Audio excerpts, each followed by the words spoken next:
नमो बुद्धाय, जय भीम, जय भारत। आज हम बात करेंगे मशहूर अम्बेडकराइट फिल्म मेकर पार रंजीत की नई मूवी सरपट्टा परम्बराई की ओर जानेंगे। क्यों यह फिल्म एक मास्टरपीस है और आपको क्यों इसे देखना चाहिए। साथ ही हम आपको बताएं इस फिल्म से जुड़ी बहुजन संस्कृति के बारे में भी। तो आइए शुरू करते हैं। पार रंजीत ने बॉक्सिंग पर आधारित सरपट्टा परम्बराई के रूप में जो फिल्म बनाई है उसे लंबे वक्त तक याद किया जाएगा। खास बात यह है कि शुरू से आखिर तक ये फिल्म बॉक्सिंग की थीम पर ही आगे बढ़ती है, लेकिन बहुत ही खूबसूरती से बॉक्सिंग के साथ साथ पार रंजीत ने पॉलिटिक्स को न सिर्फ टच दिया है बल्कि कुछ बेहद गंभीर सवाल खड़े किए हैं।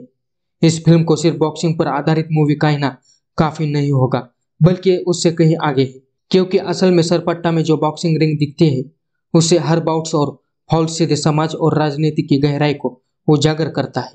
साथ ही यह फिल्म आत्मसम्मान के संघर्ष की भी कहानी है। रंजीत का बॉक्सर नेशनल ओलंपिक चैंपियन बनना नहीं चाहता, लेकिन जब वो पंच मारता है तो उसका सिर्फ एक ही गोल होता है, आत्मसम्मान। सरपट्टा परम्परा का बैकड्रॉप है नॉर्थ मद्रास, जिसे आजकल आप चेन्नई के नाम से जानते हैं। यह फिल्म तमिल में है।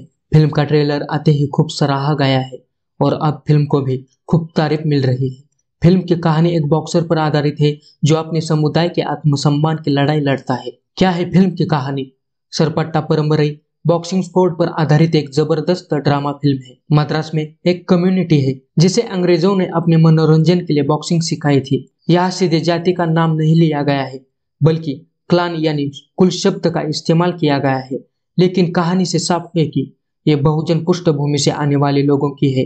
बॉक्सिंग को लेकर कई कुलों में कंपटीशन चलता है और अलग अलग वंशों के अंदर वर्चस्व की लड़ाई चलती रहती है। सरपट्टा और इदियप्पा नाम के दो वंशों में बॉक्सिंग को लेकर टक्कर रहती है। पार रंजीत अम्बेडकरवादी प्रतीकों को बहुत ही करीने से जानते हैं। दृश्यों में आपको बाबा साहब से लेकर बुद्ध तक की तस्वीरें दिखाई देंगी। बस्ती में बुद्धा आपको बार बार नजर आएंगे। एक सीन में पुजारी की तरह दिखने वाले शख्स को जमीन पर बैठे दिखाया गया है, जो अपने आप में क्रांतिकारी है, जबकि हिंदी फिल्मों में इसके एकदम उलट होता है। कबालिन के नीले रंग के ग्लव्स बाबा साहब के नीले झंडे के परिचायक है। पार रंजीत की फिल्म की खूबसूरती यह है कि वो सिर्फ अम्बेडकरी कल्चर को ही नहीं बांधे रखते हैं, बल्कि उसके किरदार, डायलॉग, दृश्यों, कहानी और मेकिंग को इतने बड़े स्तर पे ले जाते हैं कि वो बॉक्स ऑफिस पर भी जबरदस्त हिट होती है। उनकी फिल्म मद्रास, काला और कबाली ने रिकॉर्ड कमाई की है। पार रंजीत ने अपनी फिल्म के जरिए संघर्ष करने और कभी ना हारने का संदेश तो दिया है, लेकिन बुद्ध के अत्यधिक भव का संदेश भी दिया है।